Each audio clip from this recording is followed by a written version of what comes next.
Good morning, everybody, and welcome to another edition of the Guys Who Stare at Stats. The day before Thanksgiving, always a fun time, a lot of sports to get into.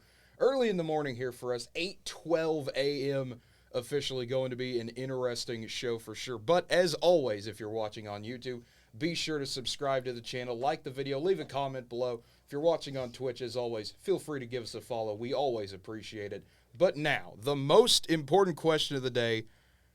Andrew, Connor, how are y'all doing this morning? Tired. Well, Tired, that's an easy way to explain it. Yeah, but it's good. It's another day of just talking about sports. It's one thing that's great about this.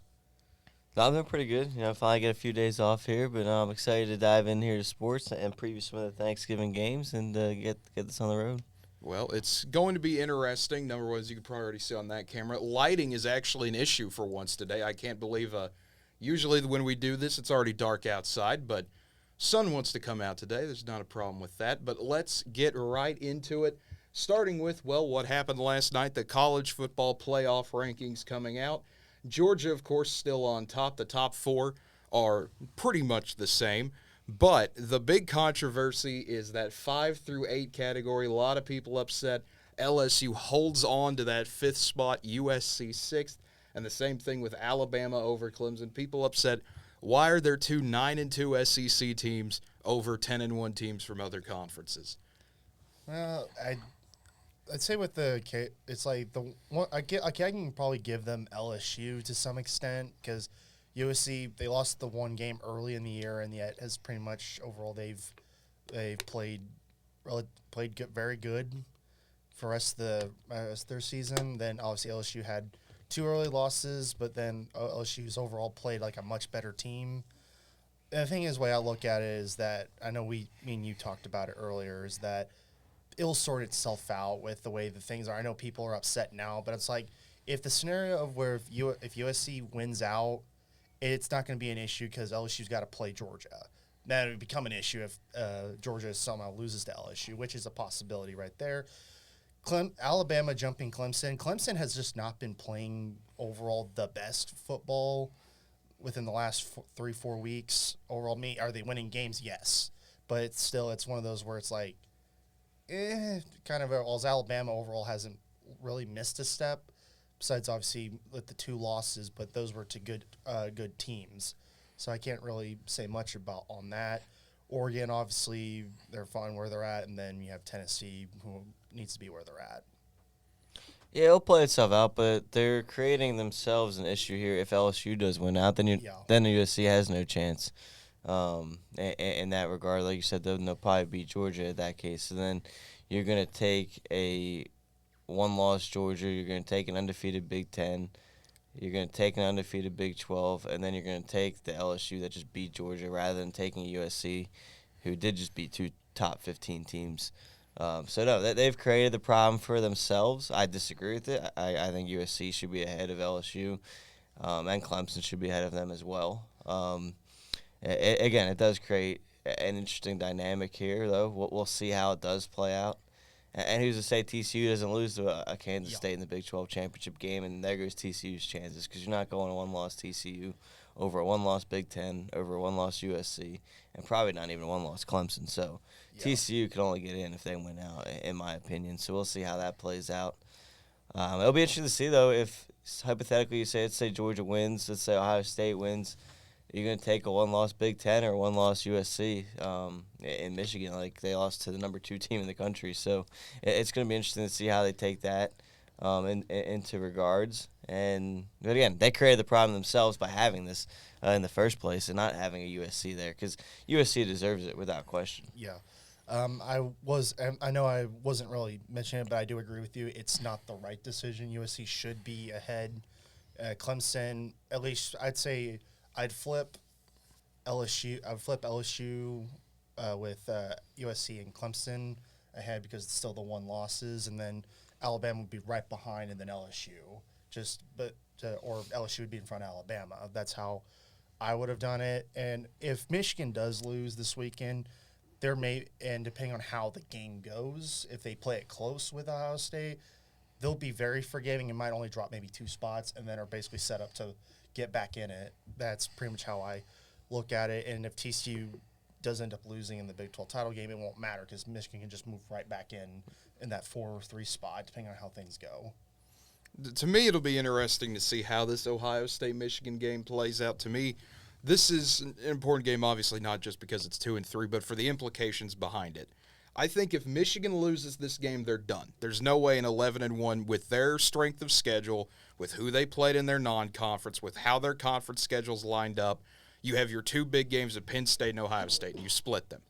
Now, if Ohio State is able to lose that game, if Michigan gets the win there, Michigan obviously would get in. But Ohio State, they have that Notre Dame win, which would help out a little bit more. And knowing how the committee works, sometimes quality wins and quality losses can be the same thing almost. I would not be surprised if Ohio State was able to lose this game but still find a way to sneak in with enough chaos. Well, I think that goes for both of them, to be honest. I mean, I get they're not hand-to-hand the same schedule, but the same conference. I think Big Ten's respected very well. So, I mean, I think both of them, in the event of TCU losing, I think a one-loss Big Ten's getting in over a one-loss USC. Well, yeah, I don't know. It all depends on how much they value the conference championship game, and they kind of change it every year. There's no consistency, so really fans don't know. It's like my whole thing is like I think it's like if USC wins out and Michigan obviously still if they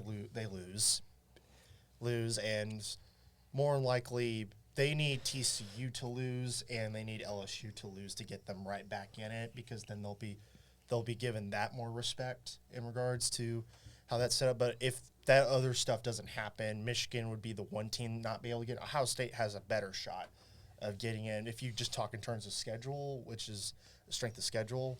But both Ohio State and Michigan would be given more of the benefit of the doubt whoever loses this weekend. And it'll have to come down to other scenarios, some certain scenarios. I was surprised South Carolina didn't jump in there at the bottom. Yeah, I think they're 7-4 as well. So I'm surprised a win like that didn't put them in over Louisville or Texas, or even an 8-3 UCF, especially the way we've seen them kind of respect that conference in the past. Yeah. So I was kind of surprised to see that, especially after the big win. Not even like they just find a way to sneak by them; they completely demolished them.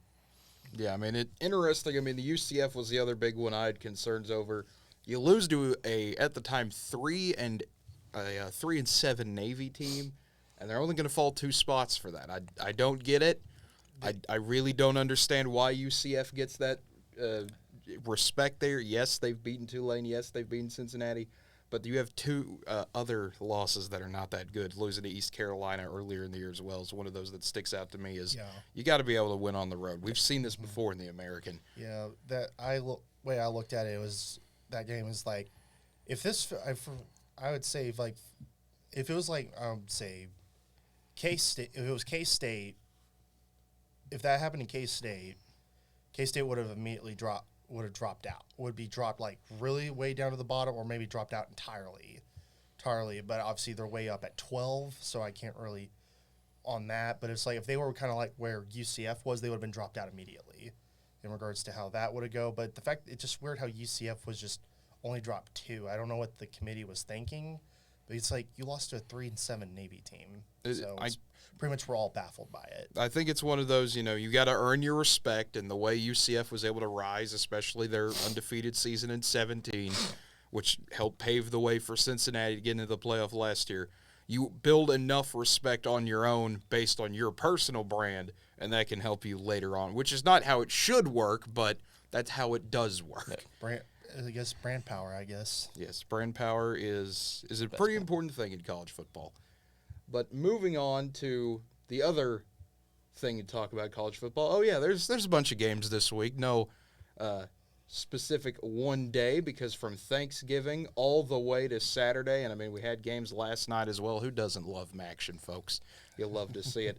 But the Egg Bowl on Thanksgiving Day, the Black Friday games, a whole lot of big matchups across the board. We got to start, though, with clean, old-fashioned hate. Georgia taking on Georgia Tech.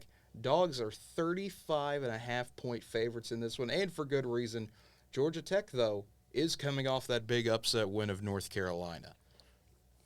I would say for this one, depending on how – it mainly will come down to how does Georgia's offense play this week. to really get them. It's like their defense, without any question, will play very good, but we'll see how their offense overall will do.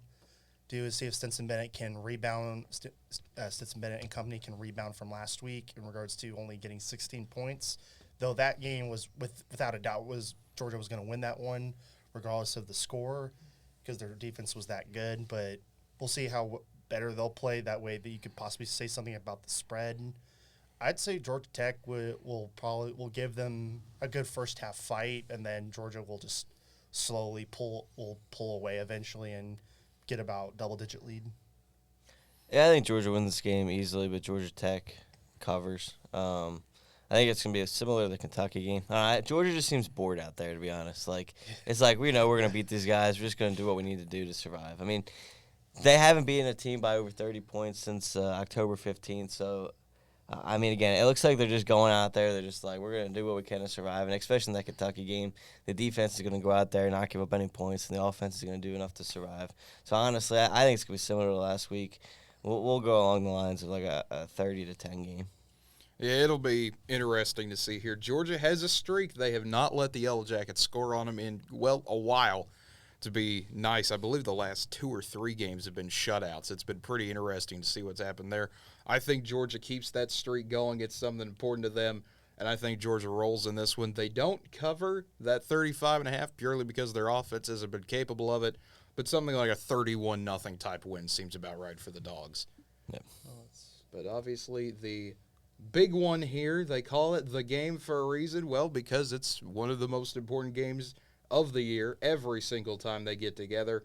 Ohio State and Michigan, number 2 versus number 3. Buckeyes at home are a 7.5-point favorite in this one. I actually like that spread. I think Ohio State's come out with a lot of vengeance after last year. I think they get their revenge this year. I'm going to take the Buckeyes to stay undefeated. I think they're the most complete team in college football this year. And I got to stick behind my boy Jim Knowles. Give me Ohio State to cover as well. I'd say it's going to do we know injury situation with Blake Corum? Is he out for this week? Or I don't know exactly, but stuff I've been hearing would indicate he would probably be out for this week. Okay. I'd say that's going to definitely hurt their run game, and especially Michigan loves to run the football, and if he's not in that game, it's like we'll see how it goes, but if he somehow does play, he probably won't get as much touches as he probably would, and if he wasn't injured, I would expect him to have a huge day against Ohio State. Not saying it would be probably enough to win the game because you have to do more than just run the football, but I'd say for this one, it's like Michigan and Ohio State, it's going to be a really good football game, but at the end of the day, as much as I dislike Ohio State, I'm going to take the Buckeyes to win this one. To me, this is one of those that, if Corum comes back and plays, that's great, but it's not going to change anything. I think Ohio State rolls by double digits here. Buckeyes want revenge. Michigan's going to get shut down at times. Ohio State's defense, this is going to be a statement game for them that we deserve that number 1 spot. I hope I'm wrong, though. I want a good game coming down to the final. Yeah, I think we all want a good game, but I don't know. After how last week went, or the last few weeks, you could even say, with Michigan, it's just like, I don't know, guys. Also, why can't this game be at night? Can we start putting the good games on prime time? Well, this one's always been 11 a.m. because they don't want to play in 15-degree weather at night. Has always been their take on it. It's either been the morning or afternoon they usually play, but usually it's always the morning, or at least 11 a.m. Yeah, you got to get a big noon kickoff, and game day will be there, so everyone will be there.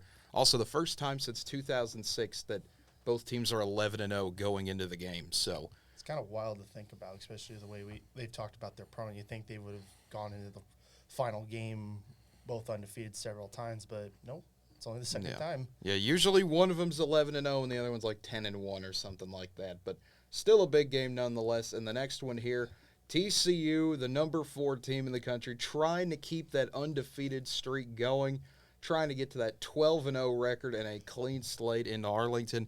But they have to deal with Iowa State, who, if there's one thing the Cyclones could do, it is shut teams down. One of the best defenses in the Big 12. TCU 10-point favorites in this one, but that over-under at 47.5. This is the Steelers of college football. I mean, they have a coach that always just keeps them in the game, no matter who the talent is against them. And I think they do the same thing here on Saturday. I think they're going to find a way to stay in the game. Are they going to win the game? I don't think so. I think TCU is going to do enough to keep their perfect season hopes and their undefeated season alive. But no, I think Iowa State covers the spread. I think it's going to be actually a pretty good football game.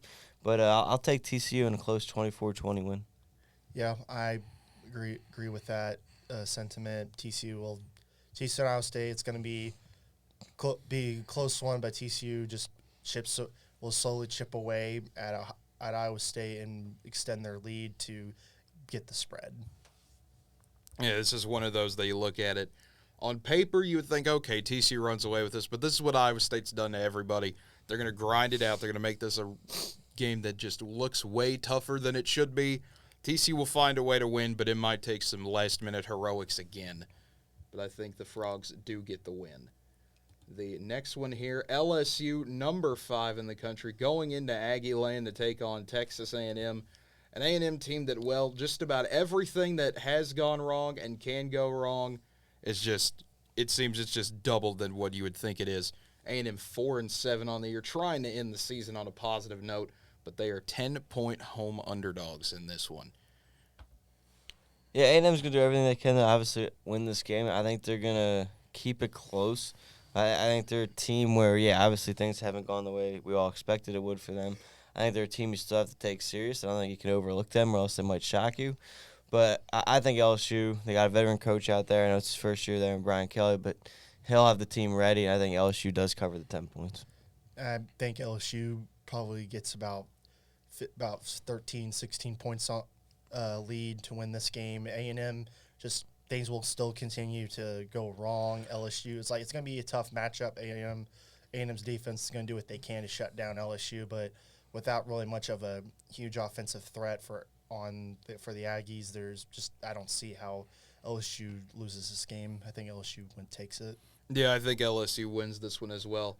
I mean, as long as they don't overlook A&M for that Georgia game coming down the line at Atlanta, which I don't think Brian Kelly's team will do, LSU will roll in this one and get to that 10-win season that, well, not a lot of people thought they would get to this year. But the other big one to get at, Notre Dame and USC, the real primetime game. So there you go, Andrew. We got a big primetime game on Saturday Night Football, ABC. Going to be a fun one, of course. Trojans are 5.5-point favorites. USC is in that playoff conversation. Caleb Williams, he is now, you could say, the front runner for the Heisman race, if you want to say that. I know betting odds are slowly going up for him, and I think Caleb is now officially the front runner. So interesting to see how that will all work now with the lights, the big win for the Trojans, obviously, over UCLA last week. But Notre Dame, they've been in this situation before. They know that it would mean everything to play spoiler here. Get that 9-win regular season. This should be a great one. Yeah, what a year for Notre Dame. Save their season after everything in the world, I mean, you name it, went wrong for them to start the season. And somehow they're able to survive the season and come away with possibly 9 wins. Or even 10 wins if they were to win this in the bowl game. I remember we were here sitting here talking after the injuries, and everything, and they had a new coach, and we're like, what do you look for in a season for Notre Dame now? Like, you look for just getting to a bowl game because of how much went wrong for them at the start of the year. So what an incredible year for first-year head coach Freeman out there, and just a tremendous year. And I think Notre Dame, though, obviously, they're going to stay in the game here. I think they're going to give USC everything they got. I think it's going to come down to the final possession. And Notre Dame's their defense is going to be able to keep USC in check, and I think you're going to get a pretty close game here. But give me the Trojans here late in the game, 27-23. Yeah, I pretty much agree with that. It's going to be a really solid football game throughout the whole, but I think it comes some late-game heroics from Caleb Williams and company to get the Trojans the victory to still keep their season playoff hopes alive. Yeah, this is going to be one that I would not be surprised if we see USC jump out to an early lead, slowly lose it over the course of the game, comes down to the wire, and Caleb Williams makes a big play or two to lock up his Heisman and get the Trojans an 11-1 record rolling into the Pac-12 title game. I think they give us a better game than Ohio State, Michigan. Yeah, I wouldn't be surprised. I think this probably is the game of the day Saturday. I know everyone will say Ohio State, Michigan's the game of the day, but something tells me this will be one of those, 3 2-point games that everyone looks back at as one of the games of the year. But the next one to get to, the Iron Bowl. I don't know why ESPN is messing up on me today. That's wonderful. The Crimson Tide taking on Auburn in what should be, well, not an interesting one here as we're used to seeing between these two. But Auburn was in this situation last year. They were trying to find a way and do just something. And they were able to take Alabama to 4 overtimes. This year, of course, it's in Tuscaloosa. So Tide are 22-point favorites, though. Yeah, well, first, Cade, ESPN might be messing up. At least Best Buy's not trying to take over the show today. That is true. That is true. No, I think Auburn's struggles continue. I think Alabama, honestly, I don't think this one is going to be much of a rivalry game this year. I think Alabama is going to take control early on. I think the defense is going to set the tone, create a couple turnovers, and they're going to jump out to an early lead and never look back in this one. Yeah, it's pretty much going to be all Alabama, especially this was in at Auburn. I could probably say Auburn can somehow make it close, but I don't even think even that's stretching it right there. Auburn, like you said, Andrew, Auburn's woes will still continue, and Alabama pretty much takes this one no problem. I mean, Cadillac Williams has done a great job with what he's had to take over, pretty much getting Auburn that 2-0 surge, I guess you could say, to even put them in a position to win a bowl game. But my goodness, this is going to be a blowout. Alabama's going to have a whole lot of fun in this one. I think Tide, it would not surprise me if they cover the spread here. No, I agree with that. The next one to look at, South Carolina, Clemson, another big 11 a.m. game. We love our 11 a.m. games, don't we, folks? Tigers, number 8 in the country, still alive. South Carolina, they pulled one big upset last week over Tennessee. Can they do it again is the question. Vegas they don't think so. They've got Clemson as a 14.5-point favorite in this one. Say big difference is Clemson has a much better defense, so that might be an issue for South Carolina offensively, though I would say Clemson at times still has their offensive woes, though I will say they've managed to at least fix a lot of that up with last week against Miami that 30-point win. But still, it's like I believe this game has the potential to possibly be a shootout if offensively things can still go well for Spencer Rattler and company, but I want this upset so badly, but I'm going to take Clemson. I think their defense just will come through, and DJ will get will make some heroics during the game. I think South Carolina's come off the big win against Tennessee. We've seen Clemson struggle at times this year. I think this is a winnable game for South Carolina. I think Rattler's been in big games before. He knows what he has to do. I'm going to take the upset. I'm going South Carolina on the road. They take down Clemson. I think it does turn into a shootout, and I think Spencer Rattler's able to outduel Clemson here. Give me South Carolina 35-31. See, to me, this is one of those that I really want to pick the upset here, but at the same time, Clemson, when they're at home, is a completely different team than they are on the road. The Syracuse game really was the outlier there, I would say. It'll be close. It'll be one of those. It'll come down to the wire, but the Tiger defense will make a big play late in the game, and that will lock it up, and Clemson will be 11-1. Then the next one, another huge game. This one, though, going to be a little bit more interesting. The not technically Civil War anymore. They don't call it that for some reason. It's Oregon State. I don't know. You can blame people in Oregon for that one. But the Ducks and the Beavers, always fun when they get together. Oregon State has the potential to knock Oregon out of the Pac-12 title race if the Beavers can get another huge win in Corvallis. But Ducks are 3-point favorites, and they've got a little bit of a hope that they can make the playoffs if enough chaos goes their way. Yeah, this should be a fun game. Obviously, we'll see what they get here. It's kind of weird seeing Oregon State ranked this year. I feel like the last couple of years they've been pretty bad. So it's cool to see this game come down to a big ranked game. Both meaning a lot. Oregon State can try to play spoiler, obviously, depending on what happens around the rest of the Pac-12.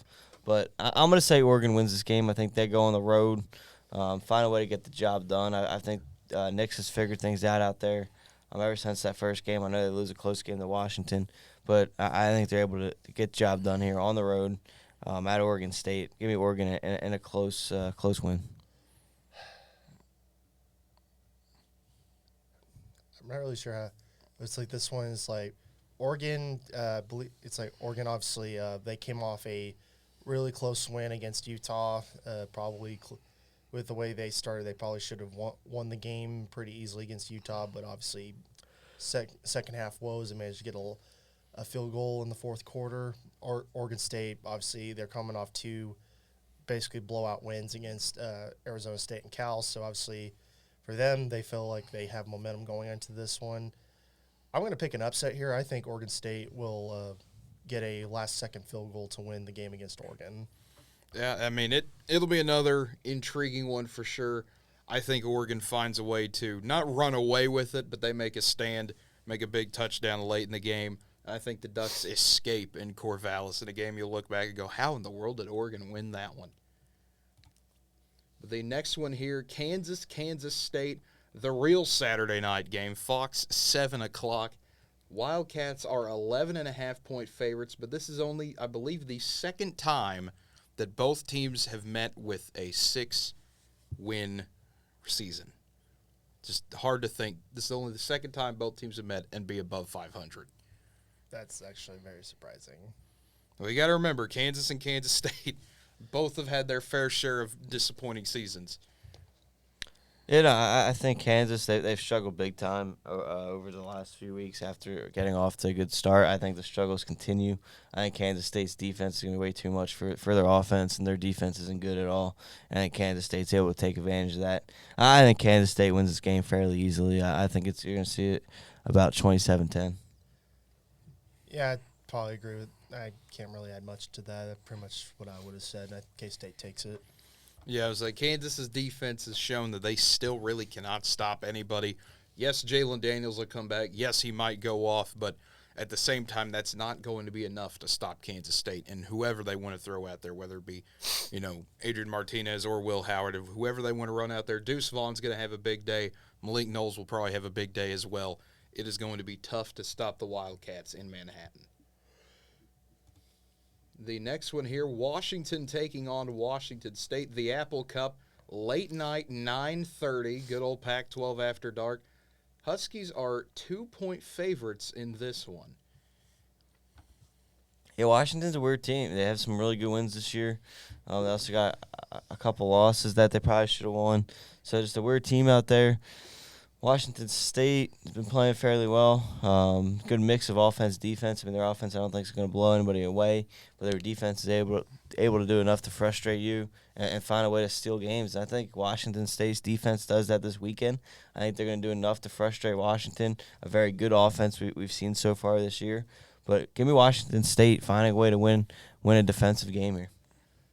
Yeah, I'd say in that match because both teams at times can be weird, but Washington's a bit can at times be inconsistent with their play at times, but I say Washington State, like you said, Andrew, Washington State defense does enough to mess with the Huskies, and that'll be enough for Washington State to win. I think Washington finds a way to win this game. They remember what happened last year. They remember seeing Washington State fans storm their field celebrating. I think that the Huskies find a way. Penix has a big day, and Washington gets a huge win in the Apple Cup. The next one here, a rare Friday night ABC game. How often do you see this? Not very. Florida State taking on Florida.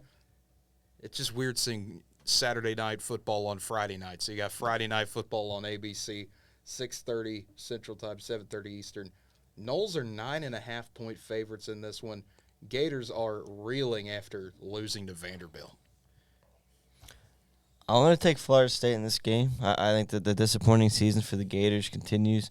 We saw them struggle last week against Vandy. And I think Florida State's got a good mix of offense and defense. I know it's kind of been under the radar, I feel like, this year. But in a game like this, I think the defense is able to hold the Florida off enough. I do think it turns into a little bit of a shootout, not a dramatic one, but I think you do have Florida State here find a way to win a game 31-28.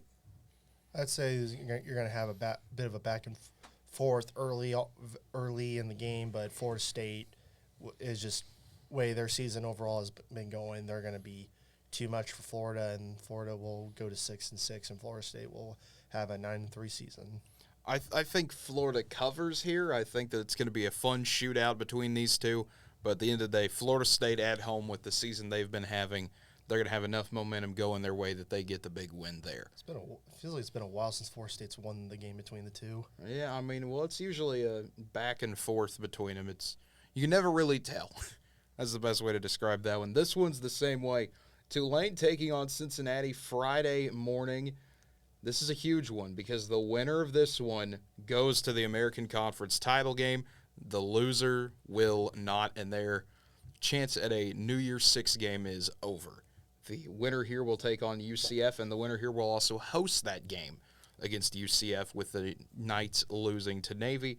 So it brings the interesting question, who is going to win this one? Vegas sides with the Bearcats since he's a 2-point favorite in this game. Yeah, obviously, a lot of people are going to pick the Bearcats, especially off name. You know, they get the historic run last year, getting to the playoffs. One of those the non-power fives to get in. But I'll tell you what, these two teams are pretty identical. I mean, they both live off the offense, have a defense that can contain the other one, giving up less than 20 points a game. The Green Wave, though, continue their fun season. I'm going to pick them. This is one of those, I don't know if you call it an upset. It's an upset for Vegas. Not upset in terms of the rankings, but I'll say upset because of Vegas. Give me the upset on Friday morning. Tulane wins. They go to the conference championship game, and then we'll see what happens there. Yeah, I think Tulane overall is better offensively, and I think defenses are kind of similar in some aspects. I think Tulane will do enough offensively to win this game. Cincinnati will put up a great fight in this one at home, but at the end of the day, Michael Pratt's going to go off. It's going to be a fun time to watch, and Tulane is going to be playing UCF in the American title game. What a weird sentence to say. No, very 10-2 Tulane. The next one here, the Thanksgiving Day game. It's the Egg Bowl. Mississippi State taking on Ole Miss. The big one, of course, the big question is not really about the game itself, more about Lane Kiffin. Reports coming out that Lane is going to take the Auburn job. He comes back, says, I have no idea what you're talking about. What in the world are you doing? Proceeds to go on this huge tirade on Twitter. And my goodness, that's kind of the big question around this. Auburn is expected to announce who their coach is on Friday, so there's that whole situation going on as well. But still, Rebels are 2-point favorites in this one. Ole Miss trying to put something together after getting beat by Alabama and Arkansas. Yeah, let's hope those rumors aren't true, because what a shame for the players. I mean, not only if he does leave for him, but to lie about it for the whole week now. I know you can't just come out and say it at that point, but for whatever reason it got leaked. So, I mean, the players are asking him this week, and it's, I don't want to call it a distraction, but it's been a topic. So we'll see how much it does affect them when it comes to game time. With all that being said, though, I think they put it behind them. They need a good win, two losses in a row, especially struggling last week. I think they find a way to put it behind them. I think they actually use it as motivation, and they jump out on Mississippi State. And I think that they win this one, let's say 27-17. I'd say with the ability of both teams, I think this will probably be a big shootout. But I think at the end of the day, Ole Miss has the better talent to win the shootout, and I believe they will. This will be a fun one, but at the same time, this will be a shootout, like you said, Connor. And like you said, Andrew, I think Ole Miss will be able to put this situation behind it, but it won't matter because Will Rogers is going to go off. And I think Mississippi State on Thanksgiving night gets the upset over Ole Miss to really throw another wrench in this thing. And everyone goes, okay, well, I mean, Ole Miss lost this game. What do you do now? They're 8-4. Just what a interesting season it's been for the Rebels to get off to the hot start they did and then fall apart so quickly. The next one here, also a Friday game, Baylor and Texas, 11 a.m. again. Horns are 8.5-point favorites over the Bears. If you're Baylor, you're trying to get a win. You've lost the last 2 weeks. If you're Texas, you're playing for that spot of, one more day holding out hope that you can still make the Big 12 title game. Yeah, it's a tough spot here for Baylor. Obviously, not the year they wanted after a tremendous season last season. But no, I think Texas is able to do it at home. I think they win this one by double digits. I think their offense is going to be too much for Baylor. Struggling defense that I thought would be better this year. So I think Texas takes advantage of that, and they get the job done at home. I think this game's going to be more closer than what you're saying, Andrew. I think Baylor gives Texas a run for their money. But I think Texas will do with the back of Bijan Robinson will be able to do just enough to win this game. I think they'll probably barely niche the spread. This will be a fun one here, but this is my other upset game I have. I think Baylor comes into DKR. They want to end the season on a high note, and Baylor finds a way to just keep it on the ground, eat up clock, make this game shorter and shorter. And I think Baylor finds a way to stun Texas and end that conversation early. But the next one here, as we will now kind of clear everything back out, looking at what has already been an interesting day of picks, it's now time to turn to the NFL. Got to exit out of all those here because if I don't, they're going to keep going forever. Yeah. But the NFL, obviously, Thanksgiving Day, a fun tradition. Who doesn't love it? I mean, one of the... We're getting 3 games. Well, we've always had 3. Or we've had 3 for at least a while. 2. We've it's always the morning / whatever you want to call it, early afternoon for depending on the East Coast timing. Yeah. And then you get the mid lunch game, and then you get the dinner game. See, I just keep it simple: the Detroit game, the Dallas game, and the Sunday night game. That's true. That's a good way to put it. Yeah. Unfortunately, we always get the Detroit game. Yeah. Well, it's a tradition unlike any other. I mean, Buffalo is going to keep their. I guess their new home away from home. They played the Browns there last week, and they're going to play the Lions here this week. I don't know. Maybe Bills Mafia just stuck around, and maybe they'll just keep the party going there. Who knows? But the Lions have been on a roll. They've won the last 3, beating Green Bay, Chicago, and the Giants. They're still 9.5-point underdogs in this one, which makes sense when you're playing a team like Buffalo. Yeah, you're playing arguably the best team in football. I'll tell you what. I would consider Detroit a little bit more if their defense was anything like if it was respectable at all. But the problem is there's no chance this defense is going to hold Josh Allen, hold Stephon Diggs, hold Gabe Davis. I mean, there's just no chance they're able to. And here's the thing: Buffalo's got one of the best defenses in football too. So I do think Detroit puts up some points this week though against them. But overall, again, I don't think they even come close to stopping Buffalo. So I'm going to take Buffalo 30 to 30. Let's go 30-20. I'd probably say Detroit puts up a bit of a better fight. Buffalo still wins it. I think probably gets a 4-point win. I'd probably say about 27-23. Detroit does a good job. Defense gets an occasional stop for Detroit, but that won't be enough. Josh Allen will still have a good day and get the victory.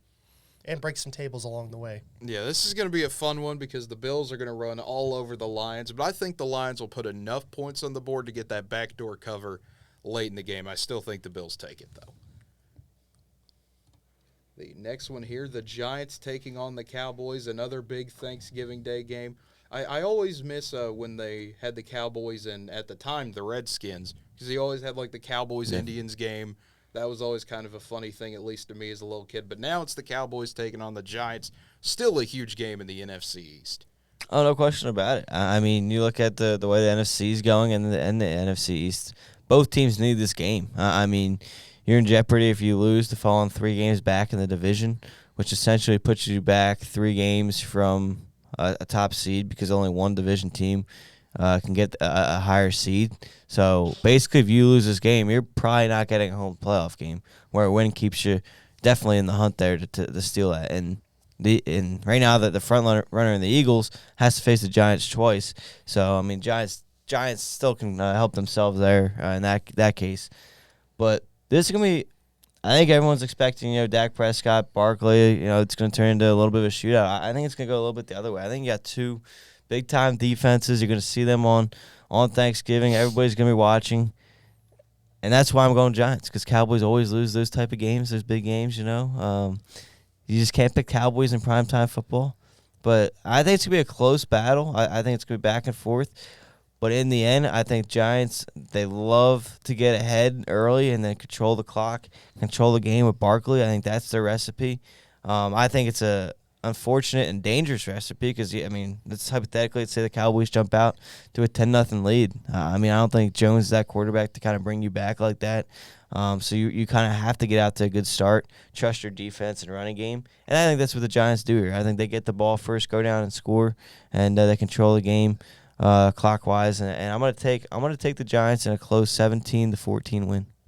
Yeah, I think it's gonna Giants are gonna rebound from what happened against the Detroit. I think Barkley has a solid day on the ground, but it's gonna be kind of a bit of a lower scoring game. I'd say I'd probably give it 20-17 victory to the Giants. I think it's going to be more a defensive game, and that's something that's going to hinder Dallas if they can't get that offense going. If they get the offense going, then it would favor Dallas, but I think it's going to favor the Giants more. To me, this is one of those, like you said, Andrew, I kind of agree. The Giants will get out to a hot start here.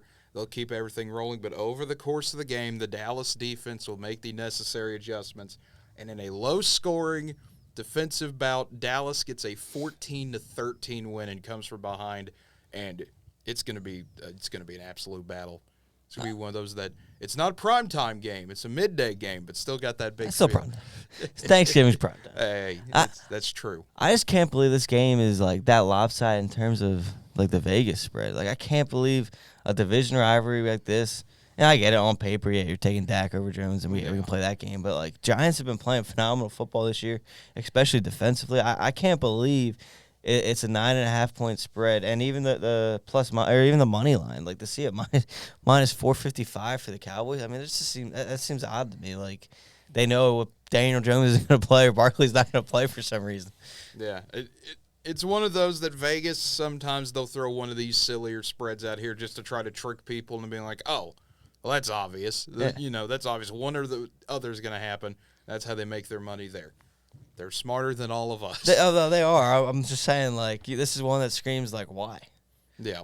Like, what do they know? It's one of those, what do they know that I don't? They know that something weird's going to happen. It's a Thanksgiving game. But the final one of the night, Thanksgiving, it's going to be New England taking on Minnesota. The Vikings, man, I mean, they got absolutely hammered by the Cowboys trying to come back from that 40-3 loss they had. This is a salty Patriots team, though, that's going to absolutely give them a game. Minnesota 2.5-point favorites. Yeah, I think this game is going to be a little bit like the Eagles-Colts last week. I think, Vikings get beat bad in a big-time game against, the Cowboys, America's team. And now you got to stick with it, hear it all week. Our Vikings real, all that stuff. Kind of like the Eagles had it here. And I think they get off to a slow start here.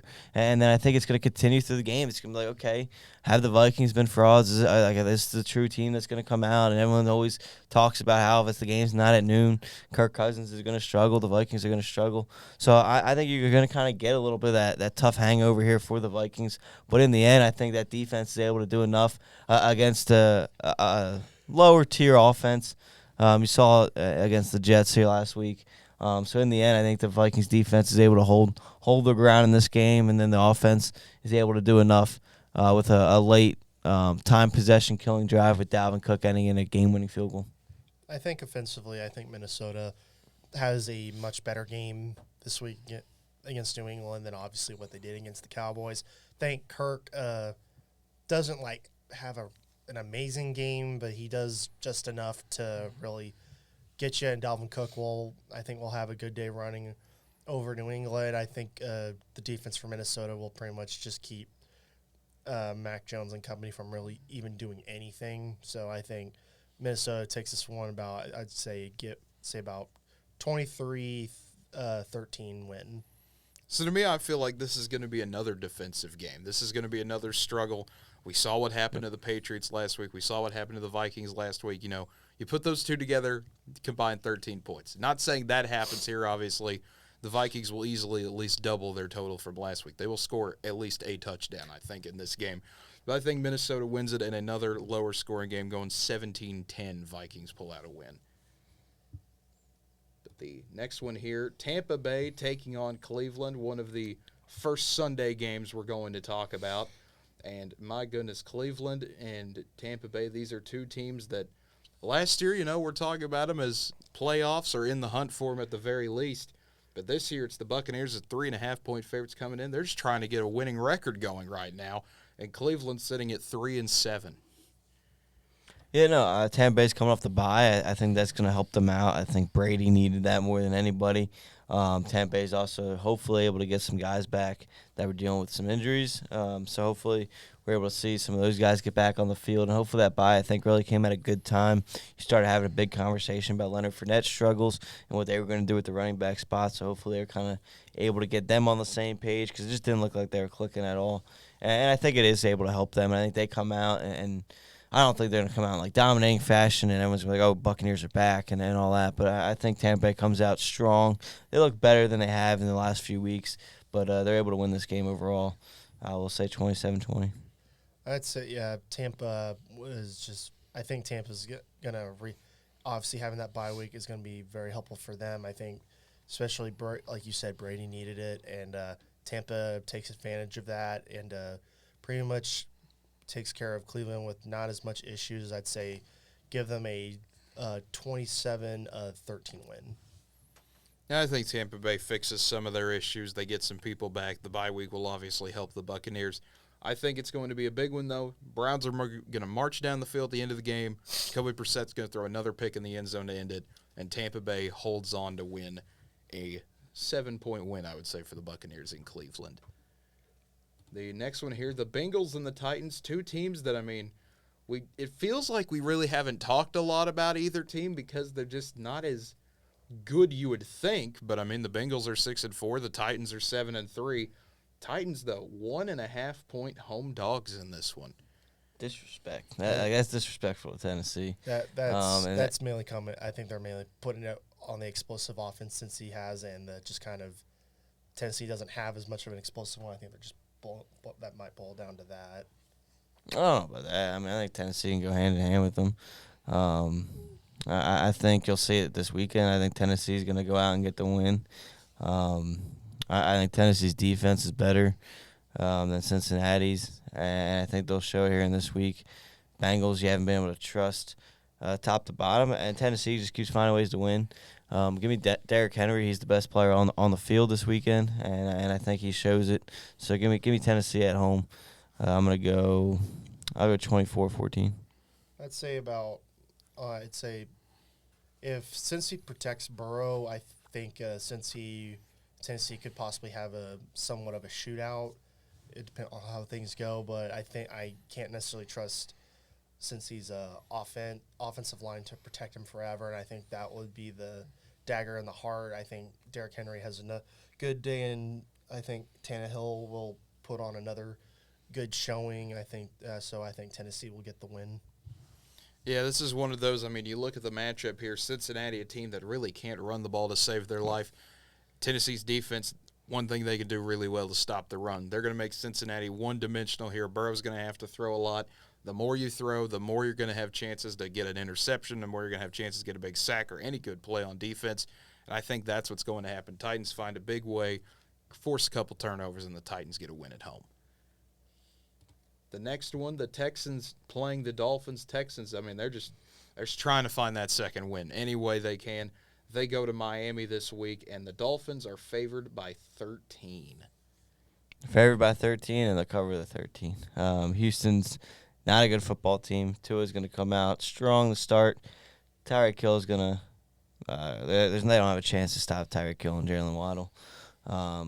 Miami wins big. I'm going to say 27-3.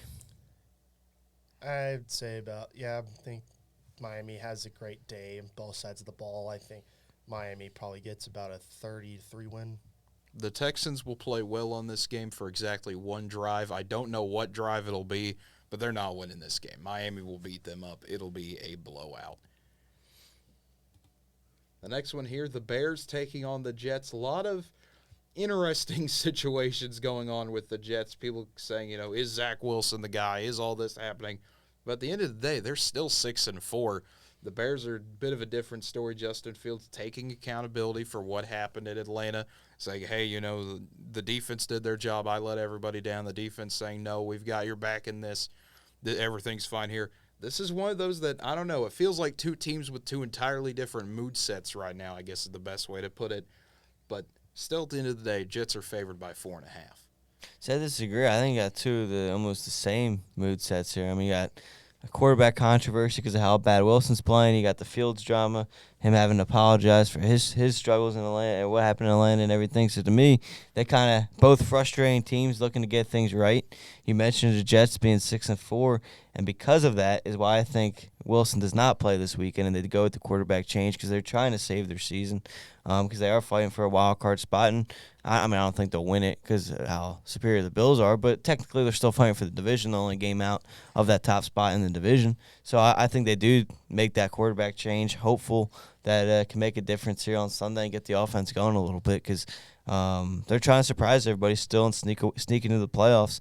And Wilson just can't cut it. I mean, some of those throws on Sunday were pretty bad, and I think it's growing frustration out there in New York. And you get that, and I think the Jets come away with this win regardless of what quarterback they go with. I think they're able to beat the Bears at home. It's like the way the Jets are playing is kind of a far cry from how they started the season.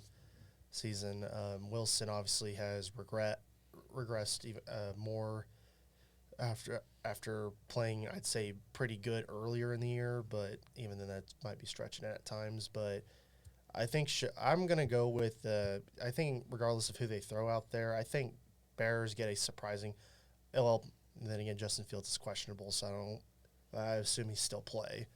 If Justin Fields play, I think Bears can get will get the upset, but if he doesn't play, Jets would take it. But I'm going to assume Fields is playing, and I think they do enough to get the upset in New York. Well, see, and Wilson didn't even play earlier in the year. He got hurt in preseason, so a lot of their success came with Flacco in. And that's why I think they partially go back and make that change because the Jets at their best has not looked the best with Wilson this year, in my opinion, at least. Yeah. And to me, that's what I'm kind of getting at, why I think they're so different. The Jets are going to be willing to make that change. Chicago's still trying to rally around Fields, and I think that's what, end of the day, gives the Jets the win. Joe Flacco returns. Insert joke about elite quarterback here, and the Jets find a way to get to 7-4, and then the real drama kicks up. And okay, if Flacco's our guy, what in the world are we doing with Wilson here? Well, see, the thing you gotta worry about is Wilson's confidence. Obviously, if you make a move like this, but with Flacco's age, I think there's no question you're gonna go back to Wilson in the long run. It's just if you do make that change, how does he respond? Does he go, okay, I need to get back in the room. I'm going to fix this, get ready for especially with his age, Flacco goes down or in the offseason, you do move on. Because, Flacco might have 1 or 2 more years maybe, or he might retire here shortly. Who knows? But so in the long run, I think it's still Wilson's team, but just the surprising playoff front. I don't even think Jets fans thought they'd be in the spot. So I think now they just kind of, I always mention it, and I think you agree with me. When it comes down to sports, if you have an opportunity to get in, you got to take advantage of it. Don't play that card where we're going to play conservative and whatever happens, happens. No, you got to take advantage of your shot to get in. Yeah, that's where I'm at too. I hope it doesn't mess with Wilson's confidence level, but at the same time, you got to go with whoever's been playing better, and Joe Flacco's been playing better this season. So I think that's how the Jets get the win. However, if Fields plays, I expect this to be a extremely talented, extremely fun game. Fields will come out and have an unbelievable performance, I think. Bears will cover in this one, but I still think the Jets get the victory. Next one here, the Falcons taking on the Commanders. Both kind of surprise stories this year, I feel like, in terms of how they've bounced back. Atlanta, of course, 5-6. A lot of people kind of wrote them off as, okay, this is a rebuild year. You got Marcus Mariota in there. The Falcons, they're fighting potentially if the Buccaneers lose to the Browns. The Falcons have an opportunity to take the NFC South lead, which is not a sentence I ever thought I would say this season. But the Commanders are kind of the same way. Carson Wentz, not starting right now because one Mr. Taylor Heineke has come in to replace him, and my goodness, that has seemed to work for the Commanders. As long as Heineke's been in there, big win after big win for Washington. Commanders are 4.5-point favorites in this one. Yeah, I'll tell you what. I don't know. Heineke's like Tim Tebow to me. He's not a good quarterback. He just finds ways He to just somehow kind of grab exists. wins. This Commanders defense is what's doing the job to get these wins, in my opinion. But no, you hit it on the spot. I mean, two surprising teams. I don't think anyone expected Atlanta. I mean, I think we went back. I think if we went back and looked at the beginning of the year over wins totals, I think both these teams might have already surpassed their projected over-under wins for the season. I could be wrong, but I can't see either one being much ahead of that, especially Washington at 6 wins already. So it's gonna be a good game. I'm kind of curious to see how it plays out. You have a struggling Falcons offense coming in. They had obviously the big kick return from Patterson last week. You have a struggling Washington's offense pretty much all year at different points in the season, not even averaging 20 points a game. So this is going to be an odd game for me. What shows up more, Atlanta's offense or Washington's defense? In the end, I think Washington's defense is able to continue to do the job and get the job done, especially against a guy like Marcus Mariota. So give me Washington in a close defensive game. I'll say 20. I'm going to go 20-16, and Washington gets a defensive touchdown. Yeah, I'd say Washington's defense will be too much for Mariota and company to deal with. I think Heineke does enough to help them set up for touchdowns. I say Washington gets a 24-10 win. I think the Commanders find a way to win this game. Their defense is going to have a big day. And the other matchup, I mean, the Washington offense versus the Falcons defense is going to be fun. A team that can't really score versus a team that, well, can't really stop that many people. I think Washington will be able to win enough matchups on both sides of the ball that the Commanders get a win. And we have to talk about a 7-5 Commanders team because, football never makes sense. Why would that happen? But the next one here, speaking of two teams that don't really make sense, the Broncos and the Panthers, Sam Darnold is back as the starter for Carolina. Now the third different quarterback the Panthers have gone to this season. And if you're Denver, I mean, it's the same old situation of just trying to find anything you can. 3-7 on the year. But the Broncos are 2.5-point favorites in this one, trying to get anything going.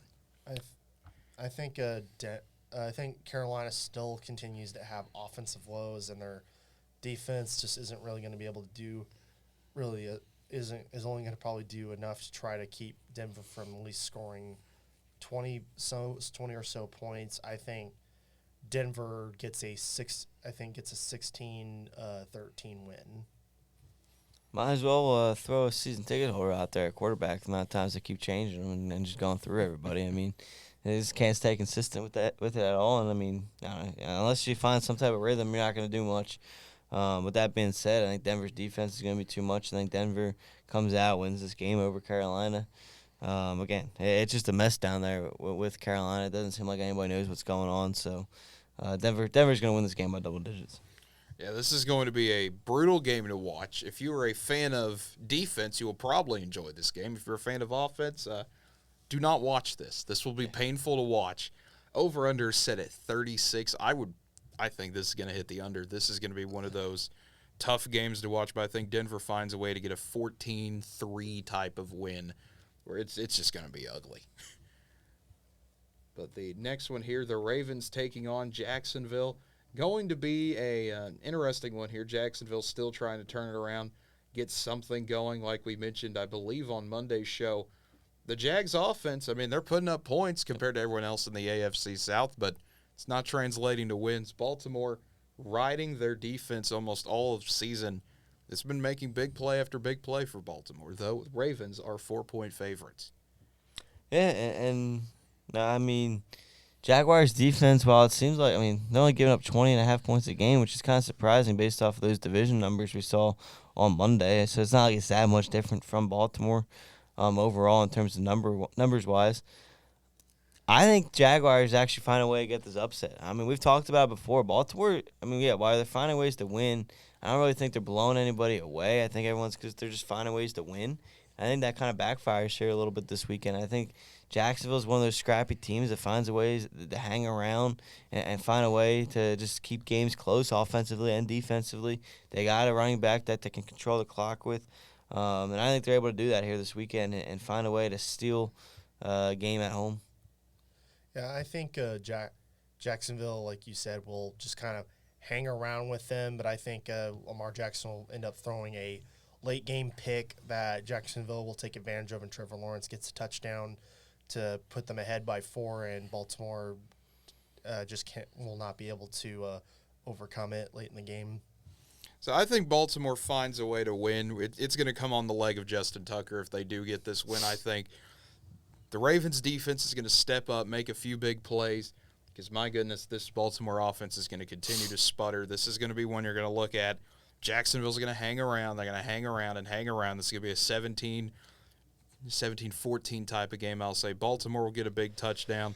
Jacksonville will be getting a big touchdown, and I think the Ravens send it into overtime and then win it from there. All right. There we go. I'm down for an overtime game. Or we get a tie or some crazy thing. I don't know. Don't say it. This would be the game. No ties. No ties. Every game is a tie. What if we had a week like that where every game was just a tie? I would not come in. I'd be too bad. You'd just be like, no show this week, guys. Every game was a tie. A game that certainly should not be a tie. The Chargers taking on the Cardinals.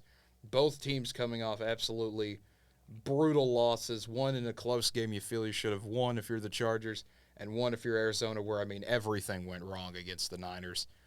My goodness. Arizona they're in a rough spot. 4.5-point underdogs in this one. If Kyler Murray plays, that would be a welcome sign to see. If not, you're still rolling with Colt McCoy out there, I would think. Maybe not. I don't know. If you really wanted to go to McSorley for some reason, I guess you could. We'll see what Arizona does in this one. Yeah, it's a shame for Arizona. This season I thought they could have been pretty good. It just hasn't. They've had injuries left and right. Obviously, Hopkins starts the year with the suspension. So they've never been. I got to be interested to see if they had any games this year with everybody on the field. I don't think they have. You finally get Hopkins back. Murray goes down. Connor goes down. Get those two back. Zach Ertz goes down. So, just everything that could go wrong has gone wrong for Arizona this year. And with that being said, I think the Chargers are able to come out, get the win on the road against a struggling Arizona team. Just, again, nothing's gone right for them. And I think things continue to struggle on Sunday. I think it's going to be one of those where it's like if Murray is not playing, which I probably would say he probably isn't going to. I know he says questionable, which means he might play. He's more likely will play, but I don't know. I think even then it's like it's still going to – it's like I think Chargers are just going to – they're going to jump on Arizona and pretty much hold on, do enough to keep a distance between them and the Cardinals, and they get the victory. Yeah, I think the Chargers get a big win here, especially if Kyler Murray doesn't play. This is going to be another one of those where if it's McCoy out there again or McSorley or whoever Arizona wants to throw out there, it is going to be another long and brutal day for Arizona fans. But if Kyler Murray plays, this could be a fun shootout. Maybe, depends on truly how healthy Murray is out there. But I still think the Chargers would find a way to win. The next one here, the Raiders taking on the Seahawks. Both teams, you look at that injury report, not that bad. Only one injury for each side. Especially this late in the year. Yeah, this late in the year, that's good to see. Seattle, 3.5-point favorites in this one. Both teams a bit interesting, I guess, is how to put their season. The Raiders, of course, have had a rough season, to put it, nicely, I guess is the way there. But they did get an overtime win at Denver. And Seattle, the surprise story of the year, 6-4. Still finding ways to win games. They did lose to Tampa Bay in their last game, though. Yeah, both teams having a surprising season. One a better surprise than the other. People thought Raiders would be fighting for a playoff spot here, but obviously they've struggled surprisingly to a 3-7 year. While Seattle's been surprising everybody with how well they've been playing. And Seattle's coming off the bye week here, so I think, again, not that they had a bad loss against Tampa Bay. Any loss to Tom Brady isn't a bad loss. But I think they were able to work some things out, figure it out, regroup, take the week off, and come into this week fixing things with a lot of strengths. And I think they're able to come out, get a victory here. Pete Carroll, obviously a fantastic coach, been around for a while, and he's able to fix things. And they're able to get this win against the Raiders at home. I'll say 27-23. I'd say what's going to happen is with between these two is that Derek Carr and company will have a great first half, have about a 14, 17-point lead, and then proceed to choke it. And Seattle and company will take take the victory late in the game. I mean, I agree. I think Derek Carr will have a big day. It's going to be fun to watch this Raiders team. It's going to look like they're starting to put things together, but Seattle's offense is going to be right there, always matching them, and I think the Seahawks eventually take it late in the game. The next one here, the Rams taking on the Chiefs. I mean, the Rams, obviously the nightmare season going on, 3-7, everything just not going well for L.A. Kansas City back at 8-2. Chiefs are 14.5-point favorites. Vegas expecting a blowout here. And I know it has Matthew Stafford as questionable, but he was ruled out for the game, so I don't think so. He shouldn't be playing. Obviously, you have everyone else is questionable, top to bottom for both teams, unless they were out already. But I don't think even if Stafford was playing, it wouldn't be enough for them to the spread might go down a little bit, but even then, Chiefs still take it. They get about I'll be generous and give a 13-point win over the Rams. Yeah, I mean, I think everything going wrong with the Rams don't give them much of a shot here, especially on the road. Chiefs win fairly easily. Yeah, so this could be one of those Kansas City wins by 20-plus type of games. Yeah. But Kansas City will find an easy way to win this one. I mean, it's just what a disaster for the Rams this has been, and they had even more injuries on top of it. Then the Saints and the Niners, two teams still trying to figure it out. New Orleans, I mean, they're still technically in that division race. Everyone technically is, which is, my goodness. And then the Niners, they're 6-4. They're trying to emerge as the team in the NFC West, trying to battle it out there with Seattle. So Niners are 9.5-point favorites in this one as they try to get a little bit of momentum still going in their direction. They got that 3-game win streak.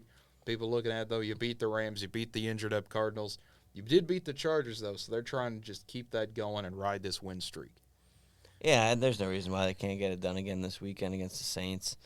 Another team that struggled, doesn't have much going for them. Like you said, they're fighting for the division, but overall, on paper, this team looks a little outmatched. So I like San Francisco in this game and stay within the game there of Seattle for the division lead. Yeah, I think top to bottom, San Francisco is a much more obviously more sound and talented team. Obviously, New Orleans has offensively been playing much better, but their defense is still very suspect. But I think with how good Frisco's defense is, I think Frisco will shut New Orleans down enough throughout the game, and Jimmy G and company do enough to get themselves a comfortable 13-point lead to win the game. Yeah, I think the Niners are going to do what they always do here. They're going to rely on their defense. They're going to run the ball down your throat. Jimmy G will make a few big plays when he needs to. San Francisco is going to get the win here. They're going to take care of business. The next one, though, the Packers and the Eagles. Man, the Eagles 9-1, still rolling. Green Bay struggling. Not a sentence you hear a whole lot of, especially when Aaron Rodgers is there. But it doesn't matter. Philadelphia, 7-point favorites in this one. Can the Eagles pull it off? Andrew, your analysis. Well, of course they can pull it off, the 9-1. I don't know. You never know. But I will never take an Aaron Rodgers team lightly. I think Green Bay comes in, makes it a game. I think Green Bay covers. I think Eagles win a close game here on Sunday Night Football. And I think Eagles do just enough to get the job done, like a 23-20 type game, somewhere along those lines. But, I mean, the Eagles' defense has been phenomenal this year. Even the last few weeks, they've still been playing pretty well. It's been the offense that's struggling. I know that sounds weird, giving up 32 points to Washington, but again, it was a late touchdown there on one of those fluke, lateral plays you want to say late in the game that gives Washington that touchdown, and a couple offensive miscues, putting Washington in good field position. So Eagles defense has been a huge strong point. And obviously, I talked about it at the beginning of the year, the Eagles jumping out those early leads and worrying me in the second half. You saw that in the Washington game. They fixed it for the Indianapolis game with the two late touchdowns there in the fourth quarter. But no, I think this is going to be a battle back and forth, and it's going to take a late score to seal this game away at home. I think what's going to happen is both teams are going to take swings at each other. I think Rodgers will have some heroics late in the game, but Jalen Hurts and company get a very late touchdown to seal the game, to win the game by win 24-20. I mean, I think Hurts has a great day. This is going to be a fun game to watch. Green Bay will try to keep themselves in this, but at the end of the day, Philadelphia will start running them over late in the game. Yeah, I just think, while obviously their offense is struggling, I think their defense has been underrated and has actually been playing well. So I think their defense does enough to keep them around all night long. Yeah, and that's what I think. I think it's going to be one of those, Philadelphia will have one of those more long, sustained drives in the fourth quarter, and that gets them the win. But the final game in another edition of Why the Heck Is This a Monday Night Game? Pittsburgh taking on Indianapolis. Two teams that I'm not sure anyone really wants to see play on Monday night. I'll never understand why we can't start flexing games after like week 3. Come on, guys, get with it. Just let it happen. It's the NFL. But you're gonna get you expect what you get. Well, I don't know if you can flex a Monday night game because of the day off stuff. Because like they plan it where like sometimes you come off the short week, sometimes you come off the long. I know you can flex Sunday games. No question. I don't know if you can flex it the day of the game. I feel like they should have like a 3-game pool of like, we're going to pick one of these 3. If not, you're getting a late Sunday game or something like that. But no one listens to my ideas. Sometimes there's a good reason for that. Sometimes there isn't. Well, it's the NFL. They don't listen to anyone's ideas. That's also true. But the Colts are 2.5-point favorites in this one. I mean, Indianapolis played Philadelphia close. They beat the Raiders. They're having some success, I guess you could say, if you want to call Philadelphia the most moral victory you could possibly have. Steelers, they got in a shootout with the Bengals, and they beat the Saints. So each team 1-1 in their last 2 games here, trying to get something going. But my goodness, this is one of those that to me is kind of hard to pick just because I don't trust either of these two teams.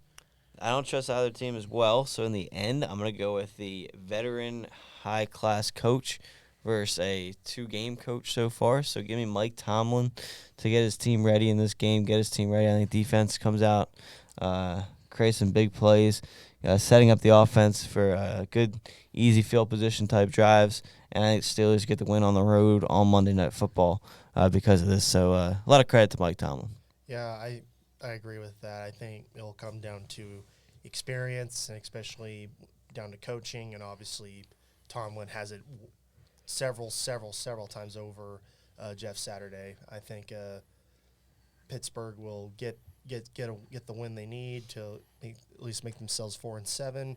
I think Kenny Pickett will have a solid day, and there's just not much Indianapolis will be able to do. Yeah, this is one that I think the Colts come out swinging early, but over the course of the game, the Steelers' defense is going to settle in, and they're going to make whatever plays they need to do. If Kenny Pickett, he can just kind of sit back and relax a little bit more in this one, make a few throws here and there, but I think Pittsburgh finds a way to get the job done. But that will do it for today's show as the sun continues to slowly rise up there. It's about almost 9:30 a.m. here. Not used to doing morning shows, but hey, that's okay. For Andrew Santangelo and Connor Gray, I'm Cade Kennedy. If you enjoyed what you saw today, feel free to subscribe to our channel. Like I said at the beginning of the show, like the video, comment below. If you're watching on Twitch or want to follow us on Twitch, you can go to twitch.tv/NWTV7 and give us a follow there. For more updates on when we go live, you can follow us on Facebook, Twitter, and Instagram at NWTV7. And once again, for all of us, have a happy Thanksgiving, everybody. Hope wherever you go, you have safe travels and everything goes well. And don't get yourself trampled on Black Friday either. That's a pretty important thing not to do as well. But until next time, when we come back, it's going to be a whole lot of recapping to do because, man, it is going to be a wild sports weekend. But until then, have a great one, everybody.